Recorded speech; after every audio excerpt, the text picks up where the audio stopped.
Math শুরু করার আগে প্রথমে বলে রাখি, এই ধরনের ম্যাথ সলভ করার জন্য আমাদের সূত্র জানতে হবে। সূত্র না জানলে আমরা কিন্তু কোনো ম্যাথেই সলভ করতে পারবো না। তো এখানে দেয়া আছে a + b = 7 এবং a b = 10 হলে a - b² এর মান নির্ণয় করি।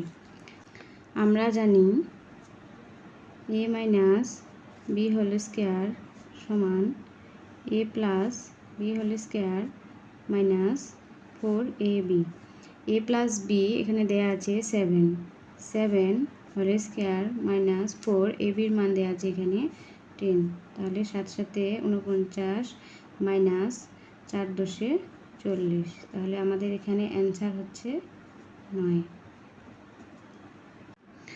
তো ম্যাথটি ভালোভাবে বোঝানোর জন্য আমি সেম ক্যাটাগরির আরেকটা ম্যাথ করে দিচ্ছি। এখানে দেয়া আছে a + b = 7 এবং ab = 12 হলে a - b² কত হবে? তো আমরা জানি a - b² সমান a + b² - 4ab।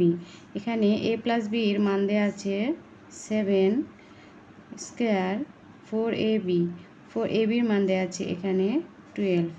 তো 7 সাথে 49 আর 4 বারে 48। তাহলে আমাদের অ্যান্সার হচ্ছে এখানে 1।